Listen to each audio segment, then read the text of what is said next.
Hi, everyone. We are going to get started in 2 minutes. We're just going to give people a chance to log in.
Okay, we're just going to give it 1 more minute and then we'll get started.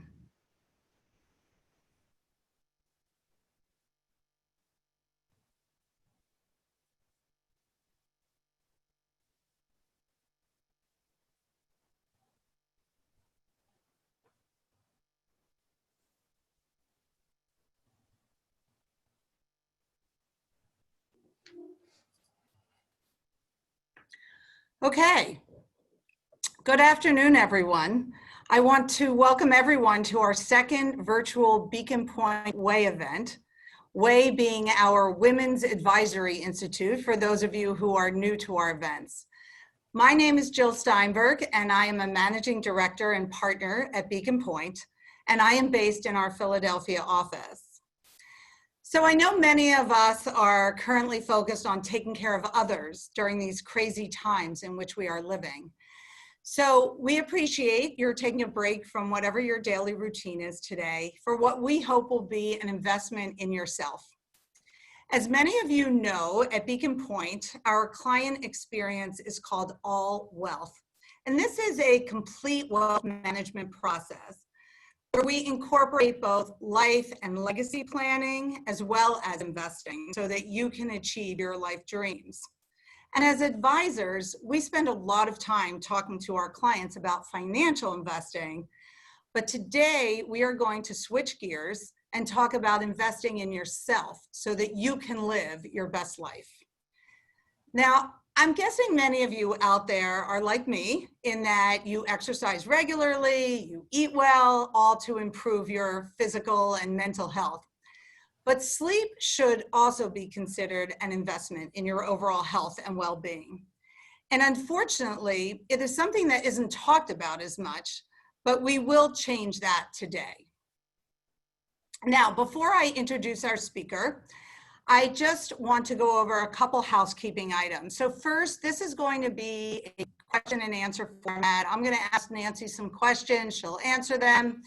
If you have any of your own questions, please put them in the Q&A box at any time throughout the presentation at the bottom of your screen, and I will look at them periodically and we'll leave time at the end for Nancy to answer some of them. And second is that we will send you a follow-up email with all of Nancy's resources. So feel free to just sit back and listen and relax and enjoy. Now, before I introduce Nancy, I want to acknowledge that these are challenging times, as I've said before. And I know that we're all looking for positive things in our lives and things for which we are grateful. One of the current limitations of the current situation is that we've been forced to do these Way events virtually. But personally, I am a glasses half full person. So the positive side of that is that we're able to open these events to people throughout the country, not just locally. So rather than having 20 or 30 people here in a room in Philadelphia, we have over 150 people here today online from the East Coast, the West Coast, and everywhere in between. So I'm very grateful for that. I'm also grateful that we get to have my friend Nancy Rothstein be our speaker today, because it doesn't really matter that she's in Chicago and I'm here in Philadelphia. So let me introduce Nancy.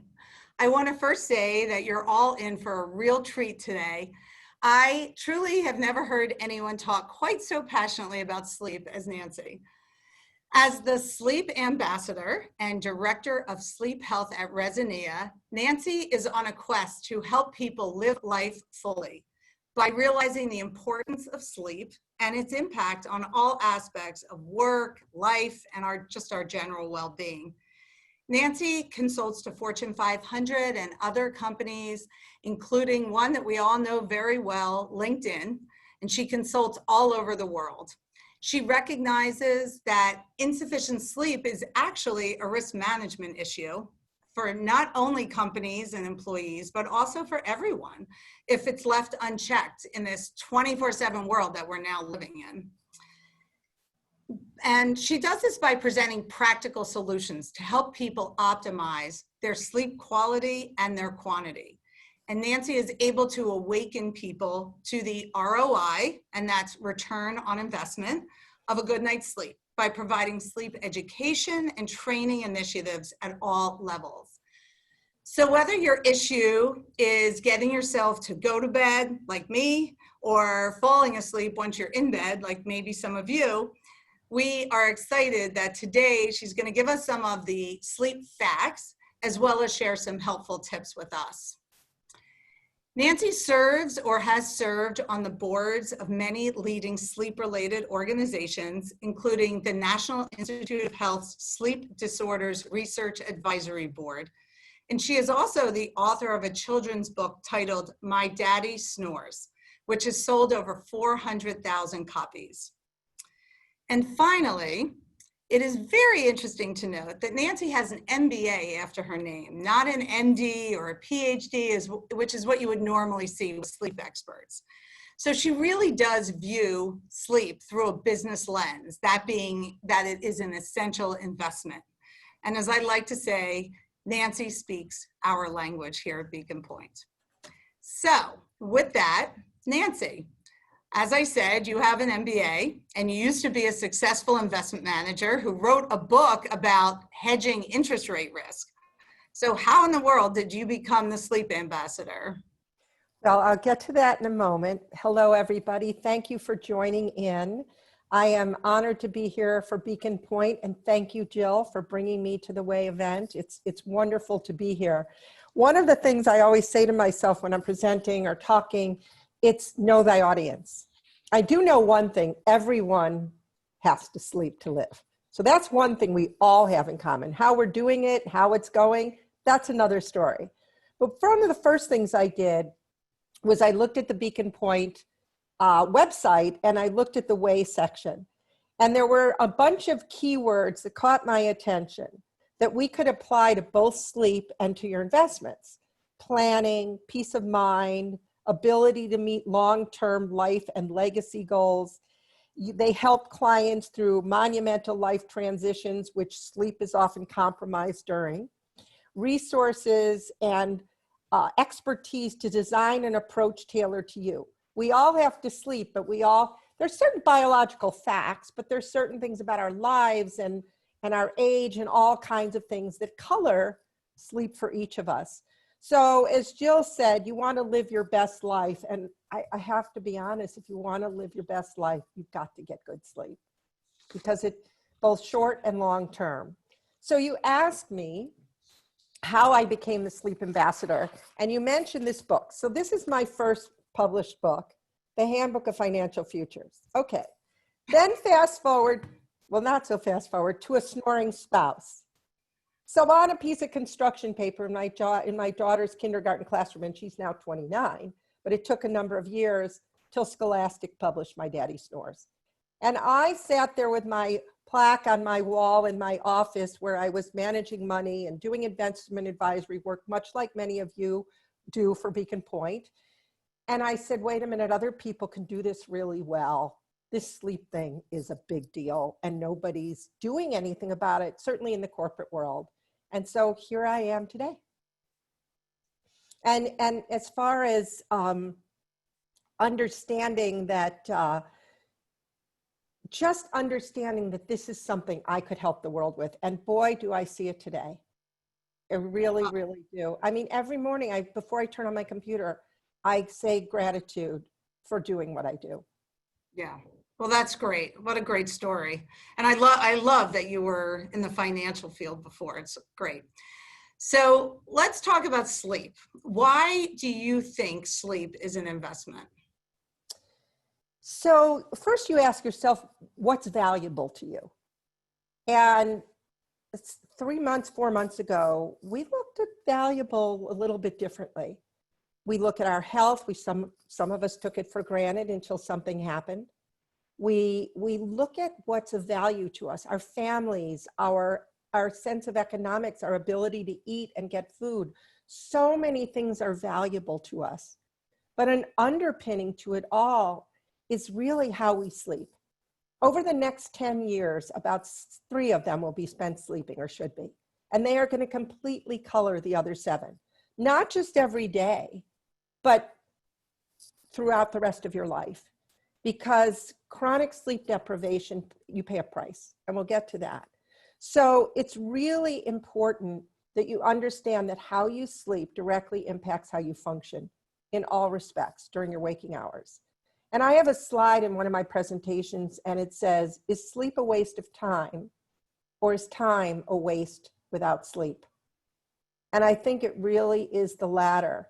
So from an investment perspective, investing in your sleep, and here's a really good one. Sleep is free.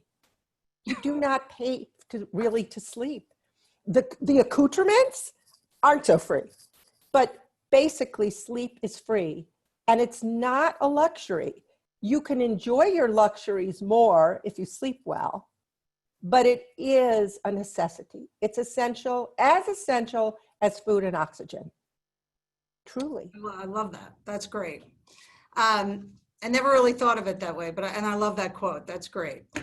So obviously there are a lot of opinions out there, but what do you recommend is the right number of hours of sleep that people should get every night?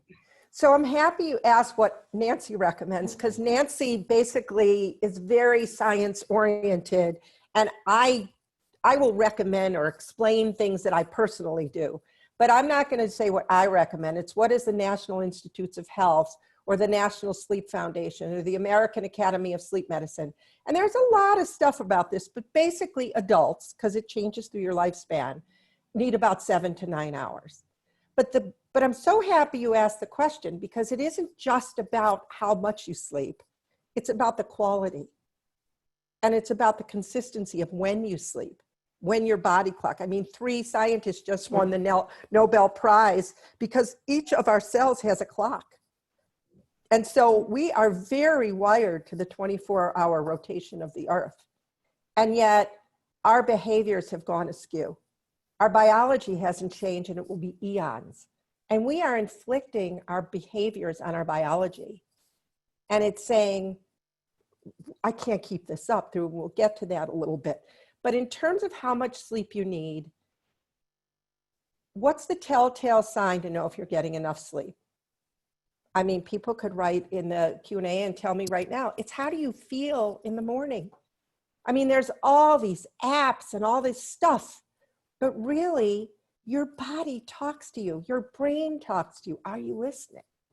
So how much sleep you need, it's recommended 7 to 9 hours. Yes, there's some short sleepers out there, but I love when somebody says to me, senior HR executive at a major company said, oh, I only sleep about 4 hours a night. And I'm at a meeting and she's having a Diet Coke. How many a day? 5. I can't lose weight. I go to the gym all the time. Well, we'll talk about that in a few minutes, but it's just so, it's so important that you understand that it's about quality and quantity and also consistency. Your body clock really likes a consistent sleep and wake time. It's much happier that way. I mean, we don't tell flowers, we don't tell the sun and the moon, you know what, I need a little more time to do my work today, so don't come out. I've never said that before, but it's true. It's like we're wired for this and we're just fighting it. Yeah, I think a lot of us are, because we're on that hamster wheel.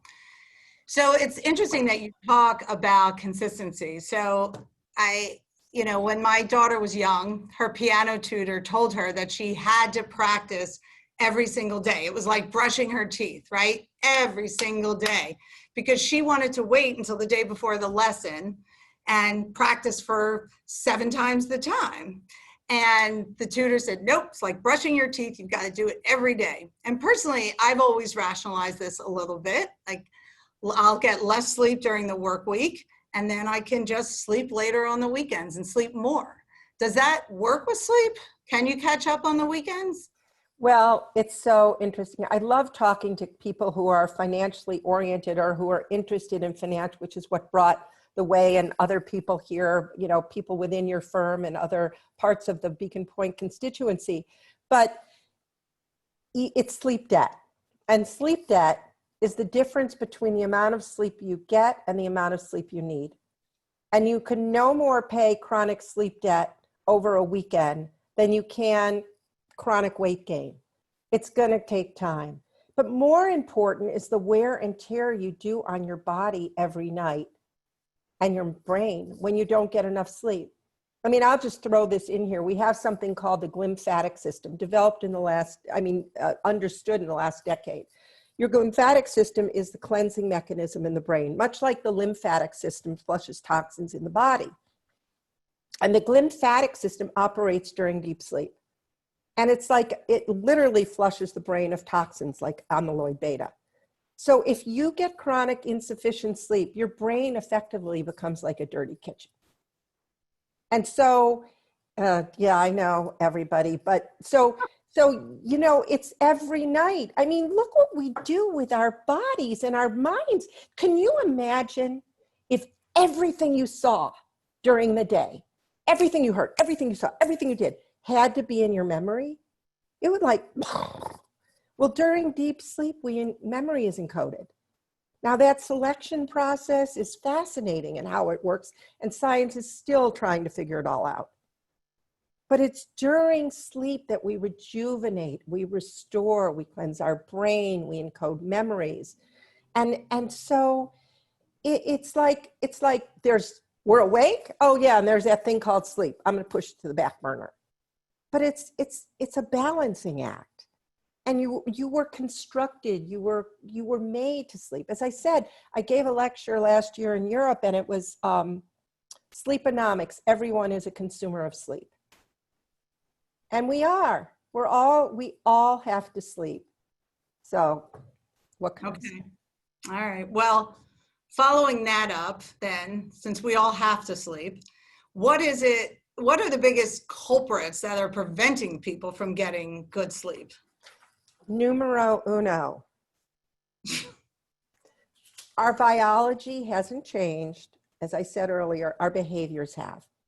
And we are asking our biology to adapt to our behaviors, and it's not happening.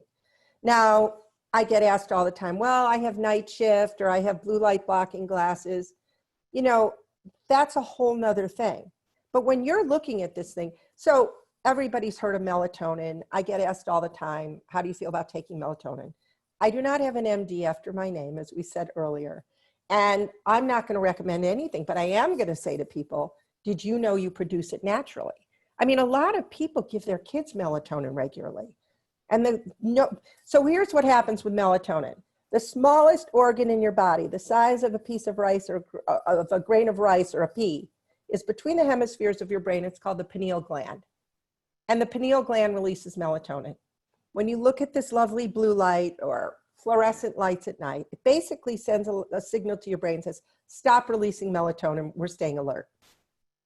And even if you block it, you still are getting the brain stimulation just when your brain needs to quiet down. So it's sort of a double whammy. So technology to me is the biggest one. And another one is, talk about the word planning. Beacon Point and all of you and all the people, we plan so many things. And we plan with our investing. We plan with our finances. We plan to go to a meeting. We plan for a trip. But do you plan and prepare for your sleep? So it's really about understanding what impacts you. If you eat a big meal before bed, or you say, oh, red wine puts me to sleep. Red wine may help you fall asleep faster, but guess what? It plays havoc with your sleep cycles. So you have to do what works for you. You have exercising right before bed, you're raising your body temperature and you are getting your whole system activated just when it needs to slow down. So you have to really start to listen and no one can sleep for you but you. So you have to empower yourself to know what's working for you, what isn't. Does that make sense? Absolutely, absolutely.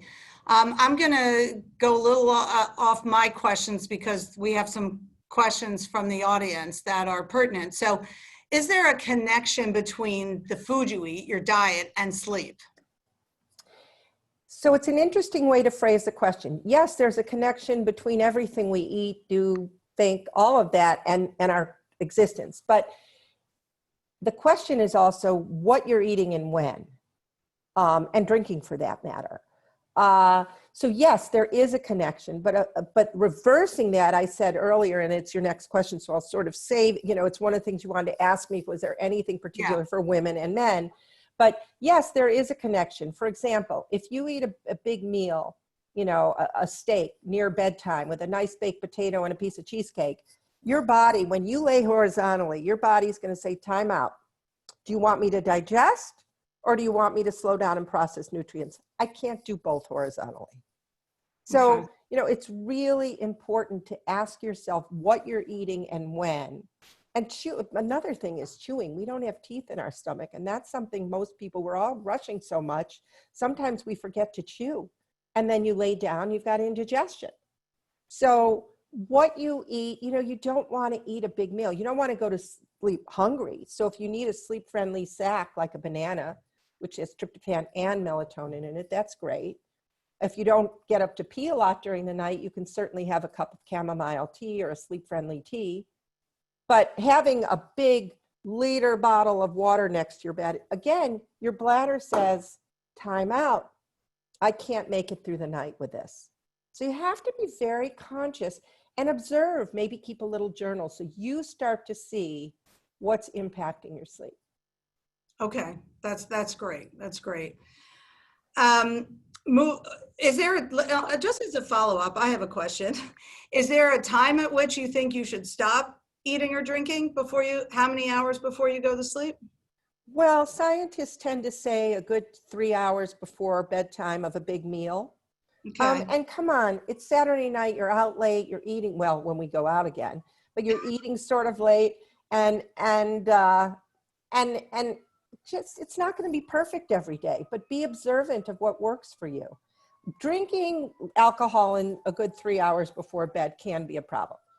And a lot of people think, that it really helps them fall asleep. But I hear from people all the time when they're doing a sleep program or one of my corporate clients and we have a Q&A or whatever, people say, oh my God, I cannot believe since I stopped having alcohol in the hours before bed, how much better I'm sleeping. I feel much better when I wake up. It's just biology. It's the way we process nutrients. It's the way our digestive system works. It's the way our bloodstream works. It's just listening to your body to see what does or doesn't work for you. So why do people think that drinking a glass of wine helps them go to sleep? Because it does. It may help them fall asleep faster. It's relaxed. That leads to something else. I'm so happy you asked that. Yes, it helps them fall asleep because my mind was going 50 miles. They had things they were thinking about, things that maybe they were upset about. Maybe they were, watching the news. We can talk about that, especially lately. That is a huge problem. And it takes a lot of willpower to turn it all off. But yeah, so you just you have to be conscious of what's impacting you and Okay. what's going to negatively impact your sleep. Okay. All right. So given that this is a women's event, are there any specific issues that women face with respect to sleep, as well as any tips? And then just to follow that up, since we do have several brave men on this call, is there anything specific to men that they should know or that people should know for their partners? Thank you for that. You're welcome. Because it just gave me permission to say what I want to say about that I think is one of the most important things I can say today. Women. So this is for everybody, but what started maybe 5-6 years ago to get even a little more, get attention from women was weight and sleep. We have a huge obesity epidemic and sleep is very correlated with it. Why? So we have two hormones we produce, ghrelin and leptin. Ghrelin is the appetite regulator. And unfortunately, when we're overtired, when we have sleep insufficiency, a signal goes to our brain we get more ghrelin and it says we're hungry. Has anybody who's listening ever noticed that when you are sleep deprived, you crave carbs? That's why. At the same time, unfortunately, it's a double whammy. Leptin is the energy regulator. And when you're sleep deprived, your leptin level goes down, sending a false signal to the brain saying you need more energy. So what do you think? You need more food. So now you think you're hungry, your brain thinks you need more energy, and you're going to eat more. And that's why somebody that I was talking about, the executive, why she has trouble losing weight, because she's getting insufficient sleep. And no matter what she does, it's like a spiral, it keeps going and going. Any questions about that? No, well, okay. And that's because women is that men and women with weight? Oh, it's everybody with weight, but I hear it more from women. I rarely hear a man say to me, I don't sleep well and I can't lose weight.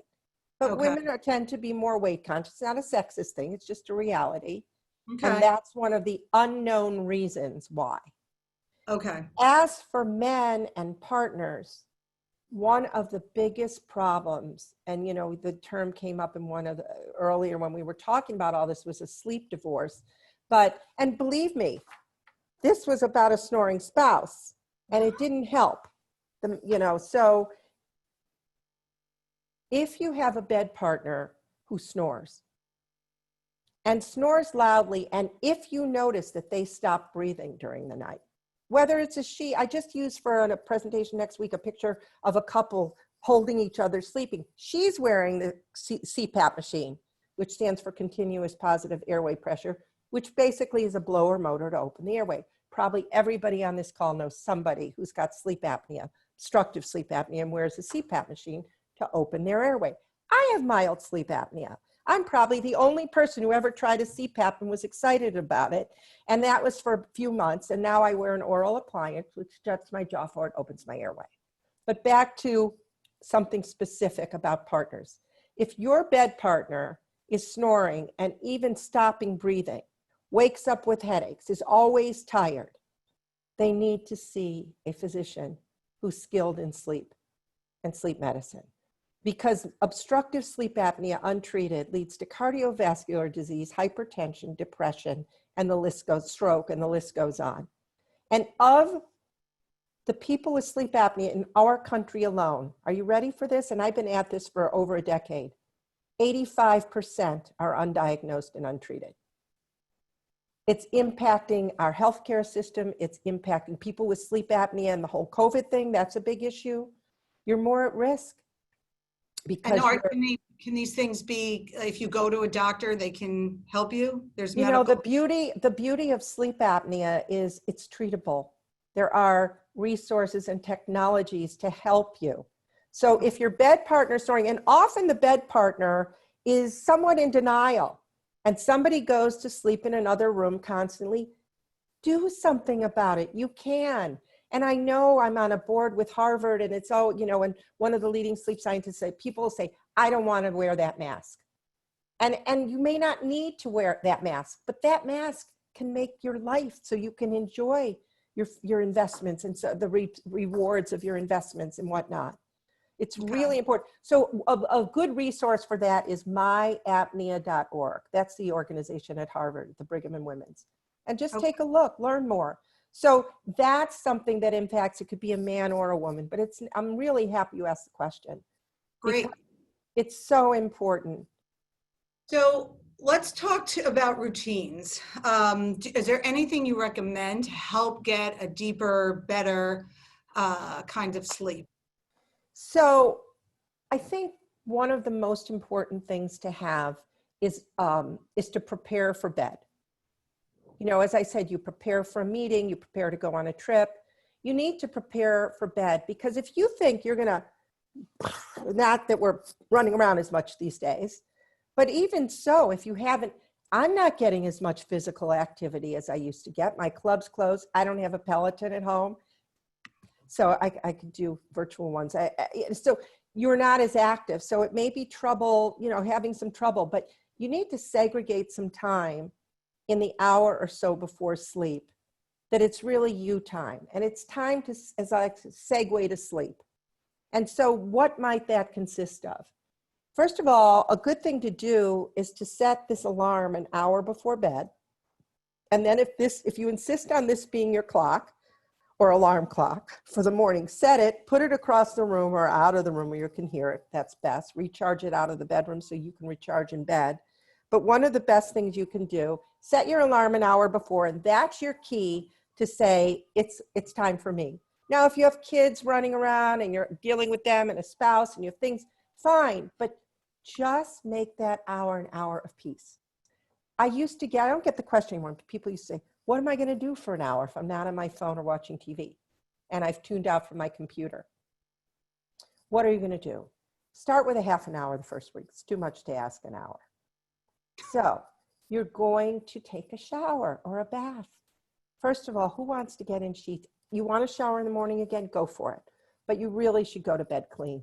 It's just a beautiful way to enter your bed, wash away, good or bad. We're both glasses half full people. Just flush away the day. And by the way, some people say, I can't meditate. I can't do this mindfulness stuff. Getting in the shower, closing your eyes and feeling the water on different parts of your body is mindfulness. You know, you don't have to get an app. You don't have to go off to India to a course, although I've done all that. I've been meditating for over 45 years. So you can just do it simply while standing in the shower. Fold laundry, empty the dishwasher, read a book. And I read a physical book. If you're reading on a Kindle and all, and it's backlit and it has blue light, it's not good. If you have an iPad and you're reversing it to the black background and the white letters, you're still getting blue light. I can't tell you how much of your melatonin it's impeding, but it is. And look, I don't understand how I get a second wind with a really good book. My daughters gave me a couple of rom-coms, and it's dangerous to read them before bed because somehow I can keep reading. But it's a paper physical book. And I have dim light, incandescent bulbs, not so easy to find, and just find a pattern. Oh, conversation. Do you know 80% of couples, this is the last thing they look at before bed? So have a conversation with your spouse, your kids, and if it has to be on your phone because you live alone and you need to talk to people, especially now, then find a way, but just don't look at your text messages. It's really hard. But you know what? Like Nike says, just do it. Try it as an experiment for a week and say, am I sleeping better since I started doing this? So I'm trying to think if there was anything What else. about TV? Same thing before bed? Same Don't do thing. it. Same thing. But you know, no TV and at best, the news. Yeah. You gotta tune out. I mean, it's really, watching a few of the commentators I could name, and you could all name somebody that you like to watch. It's addictive and it pulls you in and it's not good. In fact, that leads me to probably one of the most important things that you can do to get deep, restful sleep, which to me is there's preparing for bed in that hour, and then there's getting in bed and transitioning to sleep. And how do you go from you know, whether you have economic worries or a family member is sick or you're tired, or again, we're all tired. It's a sort of a collective fatigue. And just when we thought we were getting complacent, some of us, which you tend to do after about 6 weeks of a crisis, it's very human. And then wham, look what we have now. But this wouldn't have happened like it's happening if this weren't for COVID. Because people have slowed down, they've stopped, they're paying more attention, they're listening, they're feeling more. And I really think that that's why we're seeing what we're seeing, which is a good thing, but it's not good for sleep. So what the heck do you do when you get in bed and your mind is, so think about this. Your body is always in the present. Your body isn't in the past. Your heartbeat isn't in the past. Your heartbeat isn't in the future. It's right now. Where's your brain most of the time? You're either thinking about what happened, or what you need to do. It's very hard for people in this day and age to get their mind present and their body present at the same time in bed. So how the heck do you do that without, and we'll talk about some of these apps and stuff, but how do you do that?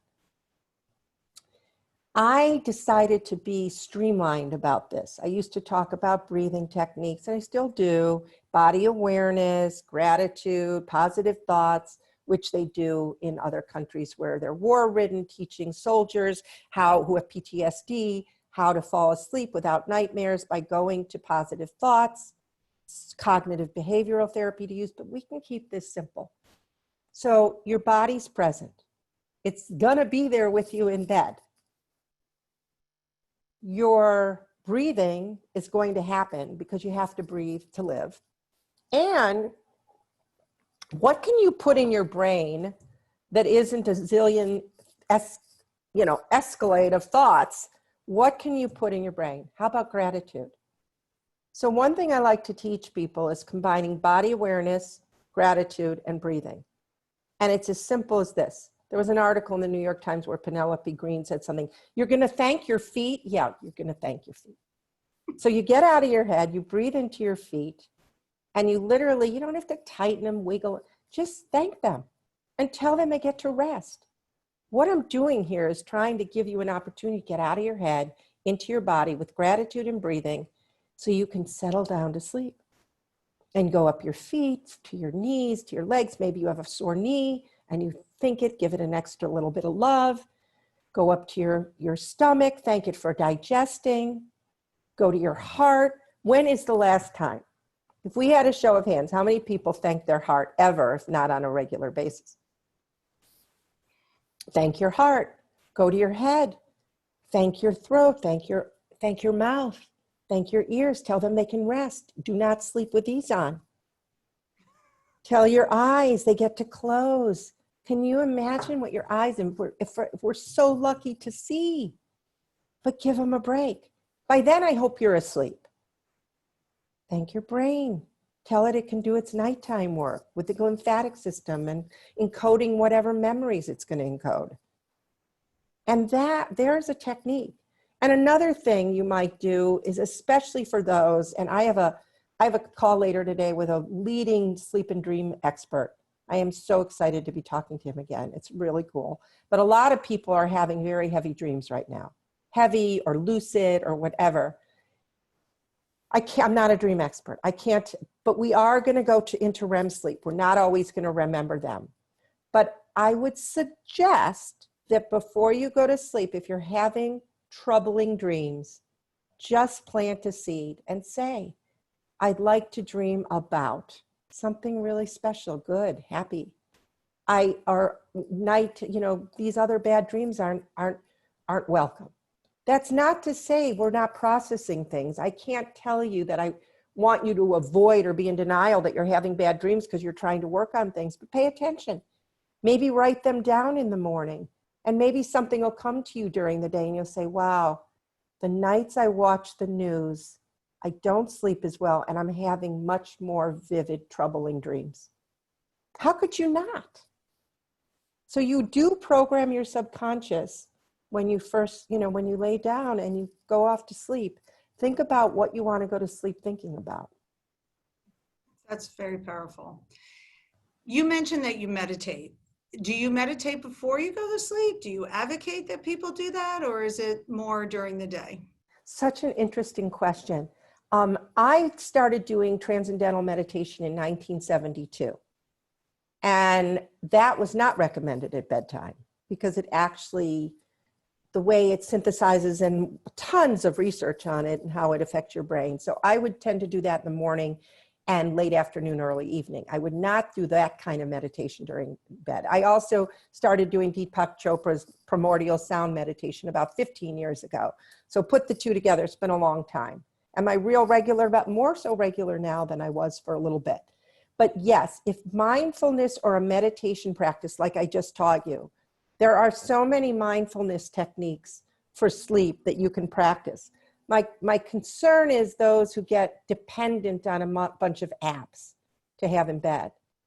And that's an important question, is all these apps and products that help with sleep. But did I answer your question? So yes, you did, but let's talk about apps and products. Are there any that you recommend? So first, let me say that there is a new sleep disorder diagnosable called orthosomnia, and it's anxiety for sleeping due to trying to sleep correctly. Like people who have various watches or this or that monitoring their sleep, and they're competing with themselves or everybody else saying, I was only in REM sleep last night, in deep sleep. First of all, they're not accurate. Second of all, what does it matter? It's how you feel in the morning. It's how you prepared for sleep. It's your sleep habits. Are you on this texting in bed? Oh, and by the way, please everybody, numero uno tip. If you awaken during the night, do not look at the time. People say to me all the time, I wake up pretty much every night at 3:30 in the morning and say, thank you for telling me that. I now know that you're looking at the time. See what happens, because your brain has a heyday. It's off to the races. You're counting. Usually before 3, people are happy because they have 4 more hours of sleep, 3 or 4. And if it's after 3 or 4, they're upset because they're not going to fall back to sleep. Sure, they're not. Because if they're worried about it and they're thinking and they're counting. So don't look at the clock.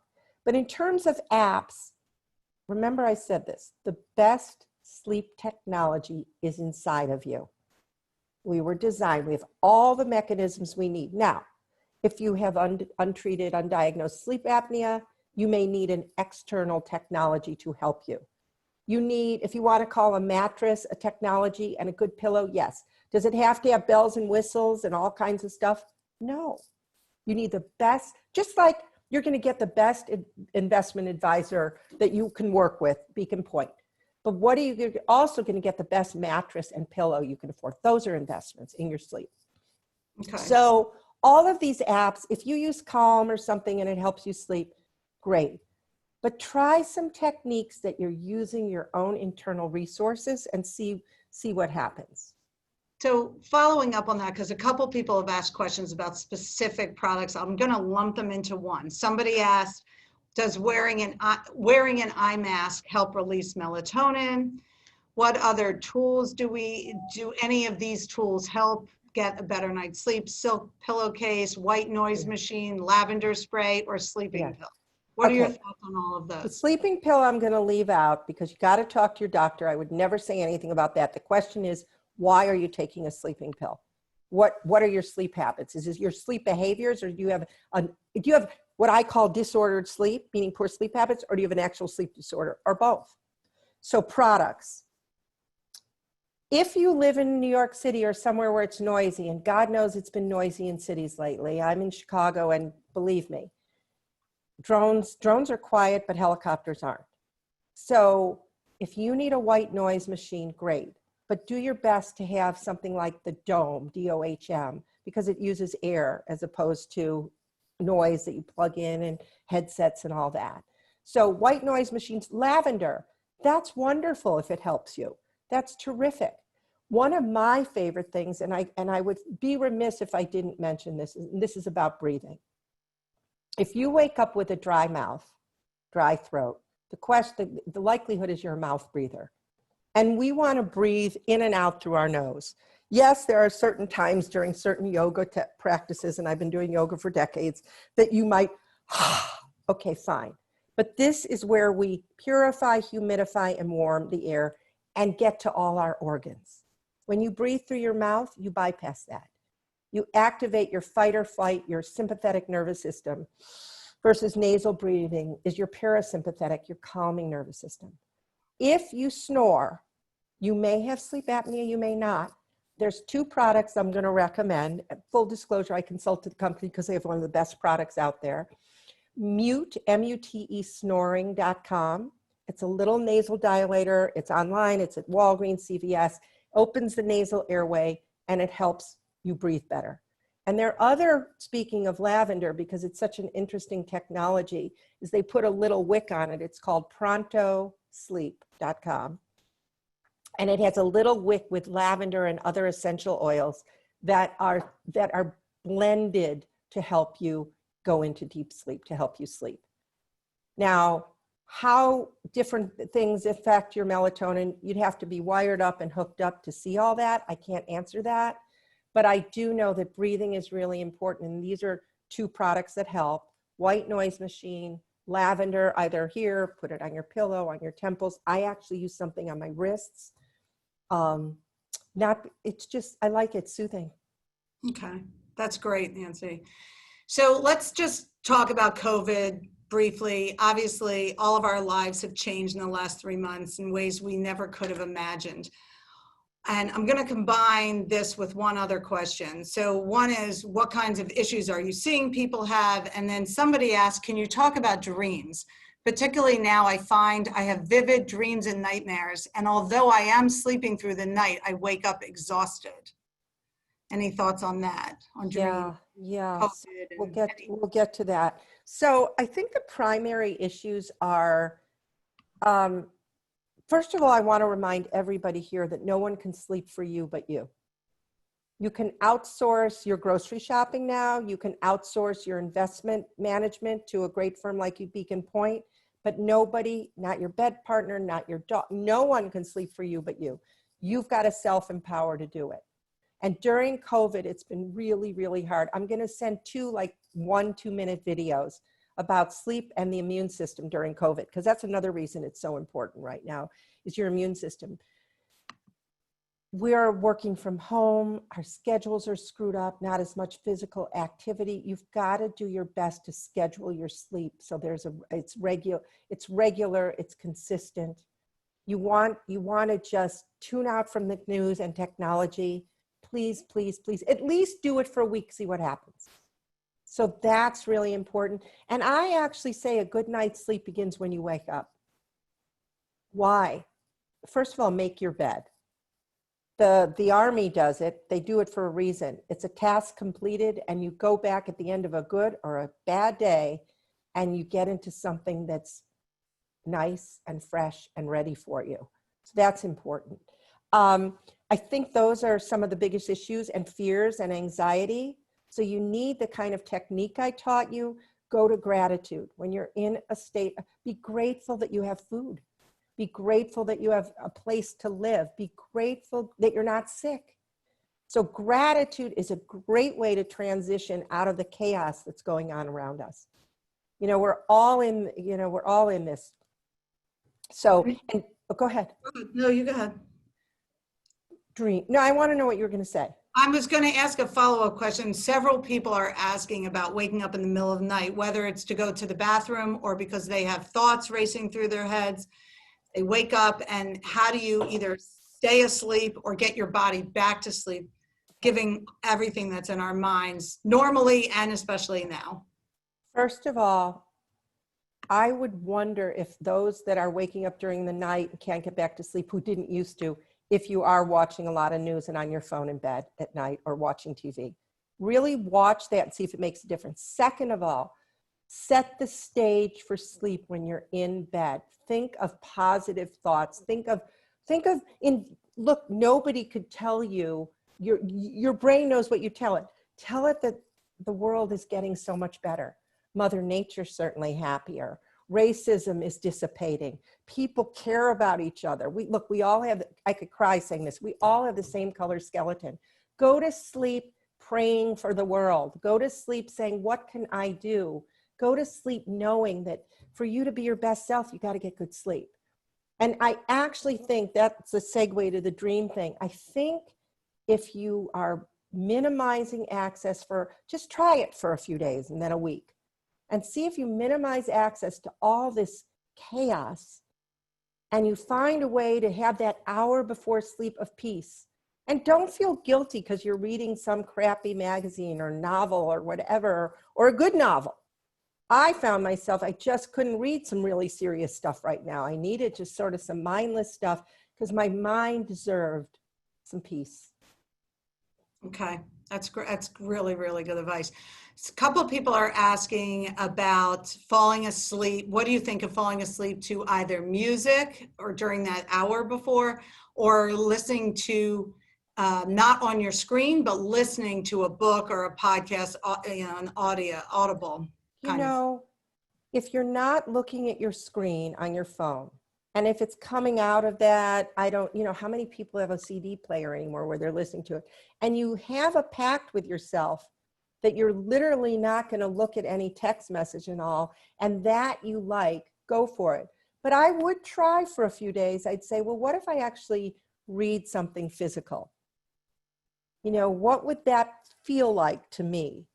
As for music, if it's background music and it helps you, I just want to say, you see these things? If these are in your head, or if your TV's on all night, and that's another thing. Some women sleep with the TV on because they're frightened a little bit and they want the noise. It's comforting. Get a white noise machine. Did you know, everybody close your eyes and take your hand in front of it and go up and down. You see your hand moving up and down with your eyes closed? Your brain is processing the light. Your ears, you're processing the noise from the TV. Your brain just wants peace and quiet. It does not want to do more during the night. So be conscious of how long that music's on, how it gets turned off, and that your brain just needs peace. What are your thoughts on napping? Somebody asks. I'm so happy that you asked about that. Napping is not a substitute for nighttime sleep. Or if you're a shift worker, I'm sure there's some doctors on the frontline workers here who have nighttime shifts. So whenever you're sleeping, you want a nap to be under half an hour less. Why? Call it a power nap. Because ever notice when you sleep for for more than an hour or half an hour even, that you wake up groggier than you started? That's because you're in a sleep cycle. So you want to have, now, if you are sick, getting sick, pregnant, with someone else, and you're so exhausted, and if you have to drive, don't drive if you're drowsy. Take as long a nap as you want. If you worked your tail off all week doing whatever you do, your kids are home, it's hard to work at whatever it is, and you need more sleep, just do it. But if you are regularly taking 2-hour naps all the time, that's not good. There's a reason. So naps are wonderful. They're rejuvenating. They increase alertness. But if you're, as I said, sick, pregnant, whatever, get as long a nap as you need. But it's not a substitute. Is there such thing as too much sleep? A couple people are asking. It's such an interesting question because I know somebody who's got a severe sleep disorder where she can't wake up. Literally like 50 phone calls. Somebody has to come over to her apartment and wake her up. And if you need too much sleep, question is your quality, do you have fragmented sleep? Meaning you have sleep apnea that's undiagnosed. And let's say it's moderate to severe. You may think you're sleeping okay, and you may not be waking up or snoring, but it's fragmented. And so the question is, can you get too much sleep? Yeah, you can get too much sleep. The question isn't so much do you get too, it's why. Why, and how would you know you were getting too much sleep? You would think if you feel great, hey, and you need 10 hours of sleep every night, and you are up and at 'em, and you don't need caffeine, and you don't fall asleep at movies or watching TV on the couch, something's working. You don't have headaches all the time. So it's very individual, but look it up. Look at the American Academy of Sleep Medicine and sleep disorders. And if you're going to Google stuff on sleep, go to the best resources, go to the universities. Harvard has great stuff. It's all on my website, thesleepambassador.com. I'm very picky about, on the press and resources page about the resources I put there. Okay. So one last quick question, then I'm going to ask you for some takeaways. Somebody asked, what kind of doctor would one see for sleep issues? What a great question. What a great question. Unfortunately, the number of certified, sleep doctors is like 1 in 60,000 people. So, there aren't, but they're there. And so first you want to start probably with your primary care. But at their primary care doctors in general get about 6 hours of training in sleep in medical school. That's really true. It's terrible. And it's so tied to anxiety, depression, the list goes on. All kinds of what are called comorbidities. So if your doctor isn't listening to you and says, your child will outgrow it, you'll be fine, it's not a big deal, get a referral to a sleep doc.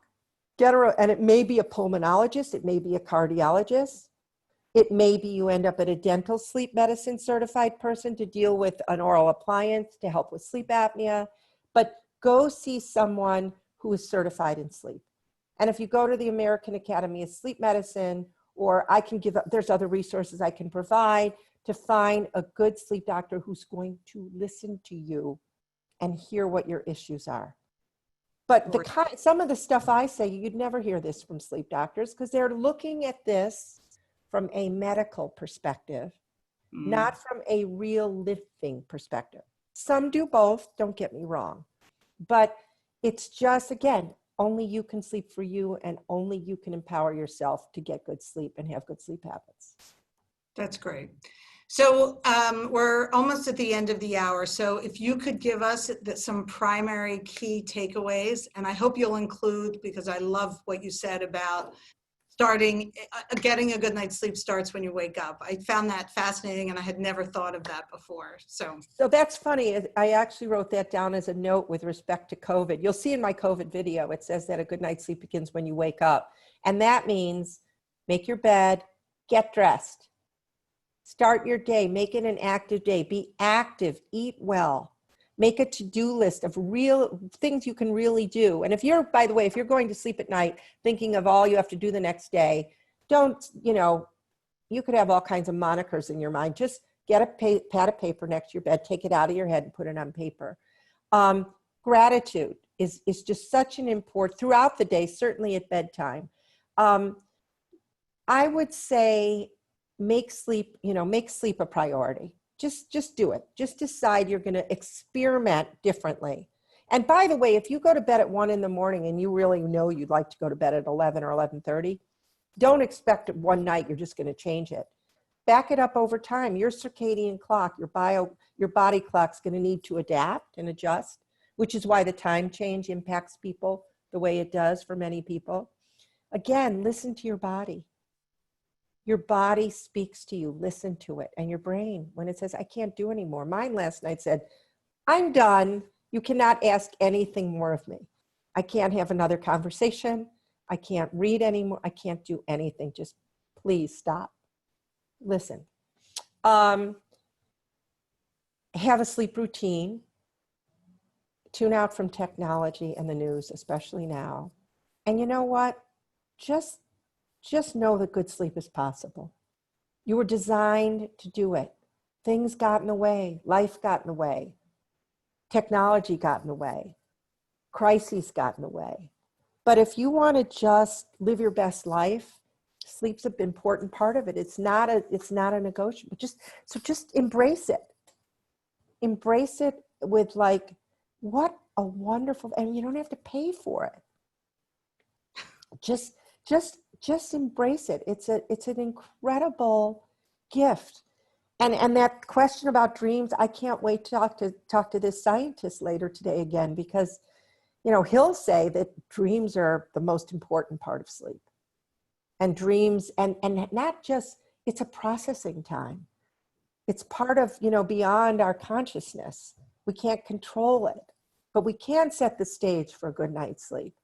And today, it's all the more important. So go to gratitude, positive thoughts, and just be gentle with yourself. These aren't easy times. Beautiful. All right. Well, Nancy, we cannot thank you. I can't thank you enough. We appreciate your giving us your time today and over the past couple of weeks as we planned this. I found your advice to be invaluable, and I'm sure many other people did as well. And you also present it in such a fun and easy to understand manner.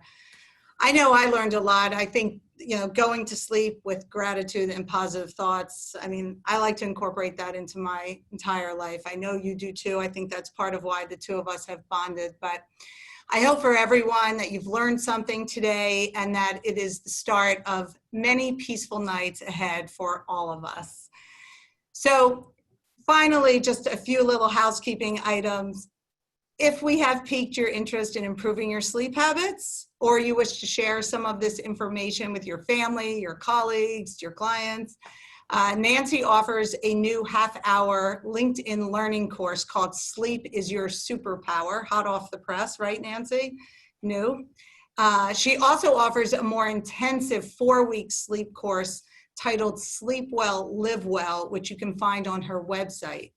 And speaking of her website, it is thesleepambassador.com. And she has a lot more information and resources. And we are going to send a follow-up email and share some of the content with you, as well as a recording of today's event. So thank you, Nancy. It was terrific. Thank you. Thank you so much. It was great. So, thank you also to all our Beacon Point clients and friends who are on the call today. We appreciate you joining us to discuss the return on a different kind of investment, which is sleep. It's a refreshing change, certainly, for all of us who work at Beacon Point to be talking about sleep, even though we're all very passionate about talking about investments and planning for the rest of our days. Most importantly, I hope all of you stay well. And we look forward to being together for the next Beacon Point Women's Advisory Institute event shortly. Thank you. Thank you.